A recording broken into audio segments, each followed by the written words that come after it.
Bonjour et bienvenue dans Planète Électrique. Il existe une multitude d'applications qui vous permettent de collecter des informations sur votre Tesla. Si elles passent toutes par votre compte Tesla, elles ne sont pas innocentes au niveau de la confidentialité des données. TeslaFi, T4U et d'autres applications tierces telles que Jedlix sont un véritable danger pour votre vie privée, car vous donnez les clés de votre compte Tesla. Qu'en font ces entreprises souvent mal identifiées ou basées dans le monde entier, hors de portée de notre juridiction? Si elles jurent toutes la main sur le cœur ne pas revendre ou utiliser vos données personnelles, pourquoi devrions-nous leur faire confiance, alors qu'il n'existe aucun droit de regard sur leurs actions réelles?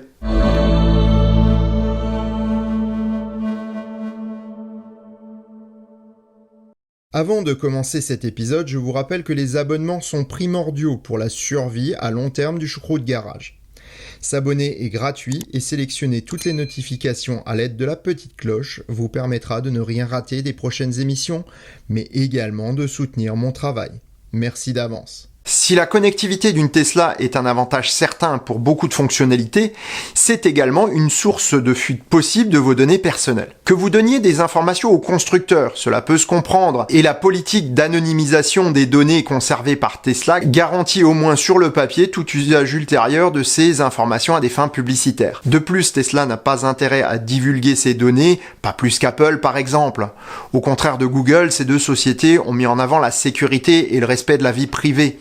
Toute dérive entraînerait leur perte en détournant une très grande majorité de leurs clients et leur donnerait une image plus que détestable. Il n'en va pas de même pour de petites sociétés inconnues, parfois composées que d'une seule personne. Installer Scan My Tesla ou Tesla Spy directement dans la voiture à l'aide d'un lecteur sur le CAN bus est une bonne solution pour préserver sa vie privée, car les données sont directement collectées dans la voiture, sans passer par Internet. Cela demande pourtant un petit peu de technicité et en plus on obtient des données techniques brutes.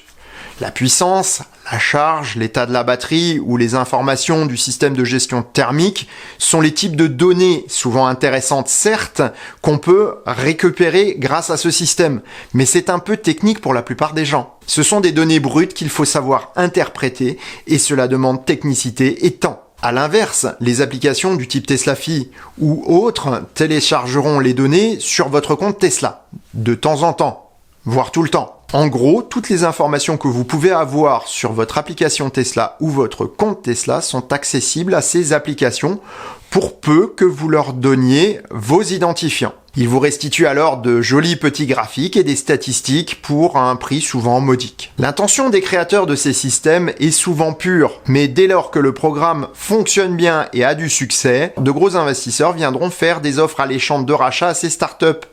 Et toutes les données collectées finiront dans une base d'algorithmes publicitaires ou autres. Pour contrer cet argument, beaucoup d'applications vous proposent de vous connecter grâce à un token, qui est censé garantir votre anonymat. N'étant pas super à l'aise avec le fond technique de la sécurité informatique, j'ai demandé à Ronan de vous expliquer comment cela fonctionne.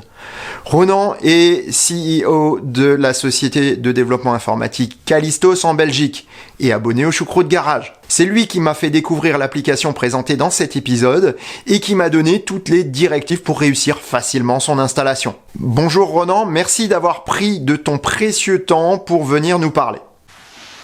Bonjour, avec plaisir. Peux-tu nous expliquer en quoi consiste un token, s'il te plaît? Comme l'indique son nom en anglais, un token est un jeton d'accès lié à vos identifiants Tesla qui donne accès aux services, qu'on appelle aussi des API, que propose Tesla sur Internet. Il y a de nombreux services permettant de récupérer toutes les informations du véhicule en temps réel. Et outre les données brutes liées au véhicule, ces informations permettent en effet de déduire le comportement de leur propriétaire. Donc ça veut dire que l'identifiant et le code d'accès sont bien protégés par le token, mais pas nos données personnelles. Oui, c'est exact.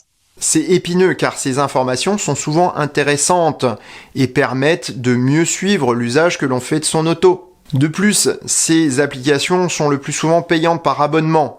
Vous arrêtez de payer, vous perdez l'accès aux données, même s'il existe parfois des systèmes d'export sous forme de fichiers texte ou de tableurs. L'exploitation de ces fichiers demande souvent un peu d'expérience et d'habitude pour aboutir à des résultats qui sont souvent pas très heureux ou très jolis. C'est fort de ce constat qu'Adrien Kumpf, un développeur informatique, va créer TeslaMate avec 67 autres contributeurs. Ce data logger ou collecteur de données est totalement différent de toutes les autres applications puisqu'il est open source. Ronan, c'est quoi l'open source ? Alors, l'open source, c'est d'abord en fait une communauté de développeurs et d'utilisateurs prenant, pour les logiciels qu'ils conçoivent, la libre redistribution, l'accès au code source et la réutilisation du code. Concrètement, ce sont des logiciels gratuits que l'on peut installer chez soi et dont on peut connaître exactement le fonctionnement en analysant le code source. N'importe qui peut contribuer au développement de ce logiciel. Vous pouvez retrouver de nombreux projets open source sur la plateforme GitHub, qui héberge d'ailleurs l'application TeslaMate. Le produit open source le plus emblématique est le système d'exploitation Linux. Mais attention, à ne pas confondre un logiciel open source avec un service qui peut être gratuit, mais dont le code source et les données sont détenus par une société commerciale. Donc Ronan, en quoi TeslaMate est-il différent des autres logiciels ? TeslaMate, c'est une application qui peut être installée et contrôlée chez soi. Toutes les données sont stockées dans une base de données locale. Ok, donc avec TeslaMate, je collecte les données localement et gratuitement. C'est génial ! Comment ça marche si mon ordinateur est éteint ? Ça fonctionnerait pas. Donc, en effet, l'application a besoin de s'exécuter en permanence pour récupérer périodiquement les données de votre voiture, sans quoi il y aura des plages de temps sans données. Ah ouais, du coup c'est moins sympa quand même quoi. J'ai pas envie de faire tourner un PC gourmand en électricité en permanence, juste pour avoir ce programme. Est-ce qu'on peut faire autrement ? Il y a plusieurs possibilités. Si vous avez un NAS, ce sera plus ou moins facile en fonction du modèle et de la marque. Sur certains modèles, ça peut se faire en quelques clics, mais d'autres, ça sera plus compliqué, voire pas possible. Donc, l'installation de l'application sur un NAS peut poser aussi en fait un problème de sécurité, parce que par définition, un NAS en fait en général est configuré pour être accessible de l'extérieur. Et donc, l'application qui sera sur cette machine pourrait être plus facilement accessible par n'importe qui. Pour éviter cela, il faut appliquer une configuration de sécurité particulière. Et cette configuration est très bien expliquée dans la documentation du projet. Alors je confirme, j'ai voulu faire l'installation sur mon Western Digital X2 Ultra, mais ça a été un fiasco complet. Par contre, tu m'as proposé une autre solution qui est bien plus simple, plus rapide et pas très chère. Oui, c'est le Raspberry Pi. Alors c'est quoi cette machine ? Alors le Raspberry Pi, en fait, c'est un micro-ordinateur tenant littéralement dans la poche. Ces machines ont vu le jour à l'université de Cambridge il y a environ 10 ans et sont aujourd'hui très populaires pour piloter des systèmes électroniques, des systèmes embarqués ou comme ici pour exécuter un mini-serveur local sur Linux. Pour quelques dizaines d'euros, vous avez une machine performante et surtout très peu énergivore. Quelques euros d'électricité à l'année. Ok, on a donc une plateforme pour faire tourner le programme en permanence sans consommer trop de courant. Et comment on l'installe ? Il y a un super article bien documenté sur le site Tesla Model 3 FR qui explique pas à pas toutes les étapes d'installation. Et en gros, on a besoin de quoi comme matériel ? Le Raspberry Pi à partir du modèle 2B, un clavier, une souris USB, un écran HDMI et un routeur Wi-Fi. En général, le Wi-Fi est fourni par la box. Ah ouais, donc ça fait quand même un petit peu de matos, hein ? En fait, les claviers, les souris et les écrans ne servent qu'à l'installation du Raspberry. On n'en aura plus besoin après. Il est donc possible de prendre ces éléments sur ton PC habituel. Ok, il se trouve que j'ai tout ça. Il faut alors installer le Raspberry Pi et le configurer. Encore une fois, le tuto de Tesla Model 3 FR est super bien fait. Je l'ai suivi pas à pas et j'ai pu débrancher tous les périphériques. Mais alors comment je pilote mon Raspberry ? Alors, on va maintenant poursuivre l'installation depuis un ordinateur du réseau. Il suffit de se connecter avec une application appelée PuTTY sur PC ou l'application Terminal sur Mac. Tout se fera à partir de la console de cet ordinateur déporté pour l'installation. Tout ceci peut sembler technique, mais en suivant pas à pas la procédure de Tesla Model 3 FR, cela fonctionne super bien. Alors maintenant, on va aller chercher l'adresse IP de notre Raspberry Pi.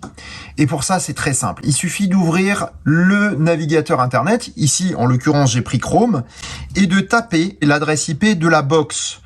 En général, vous trouverez cette adresse dans la documentation, mais dans une grande majorité des cas, votre box a une adresse qui s'appelle 192.168.1.1.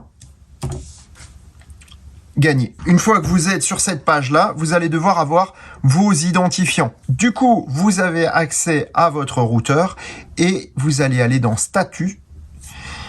Et dans Statut, en fait, il suffit d'aller dans Device, par exemple, pour le mien, et boum, miracle, vous avez toutes les adresses IP des différents éléments de votre réseau. Et en l'occurrence, on voit que là, vous avez Raspberry Pi 192.168.142. Donc, vous savez que votre adresse est celle-ci. Ensuite, il suffit d'aller chercher l'application, en l'occurrence chez moi, Terminal. Et je vais aller donc me connecter. Donc, je vais lui demander une nouvelle connexion distante avec le serveur Pi. Et on se connecte. Voilà, donc vous avez maintenant accès au Raspberry Pi et vous allez pouvoir appliquer l'ensemble des commandes qui vous sont données dans la page de Tesla Model 3 FR. Donc on se connecte alors directement à partir du navigateur Internet de son ordinateur avec son adresse IP, suivi de 4000. Donc c'est le port pour accéder au login. On se connecte alors avec ses identifiants Tesla qui restent sur le réseau local et le tour est joué. Et du coup, on dispose de plein de jolis graphiques et de données intéressantes sur ça ou ces Tesla. Par contre, je me pose une question. Vu que le Pi est sur mon réseau interne et se connecte sur Internet, Ronan, que me conseilles-tu de faire pour sécuriser l'accès à cette machine? Je me dis qu'elle pourrait constituer un point faible de sécurité de mon réseau et offrir une porte d'entrée à un hacker, par exemple. Comme j'ai dit pour l'installation du NAS, c'est en effet important de ne pas exposer directement l'application sur Internet. Normalement, ce n'est pas possible derrière la box qui intègre en général un firewall. Donc, si vous voulez consulter vos données depuis l'extérieur de votre maison, la première option est de sécuriser l'accès du serveur web en suivant les instructions dans la documentation en ligne du projet. Une autre option serait de configurer une connexion VPN vers votre réseau local. Bon, c'est pas forcément facile à mettre en place, mais c'est plus sécurisé. L'application, quant à elle, va faire des appels aux API de Tesla en SSL, le principal protocole de sécurisation des échanges de données sur Internet. Ça évite, entre autres, qu'une personne mal intentionnée se mette entre le logiciel TeslaMate et les serveurs Tesla pour récupérer les données. Ok, donc tout cela veut dire qu'on installe son Raspberry Pi et TeslaMate sans avoir besoin d'un antivirus ou autre logiciel de sécurité, si j'ai bien compris. Oui, c'est ça. L'application se décompose en deux parties, l'accueil et les graphiques.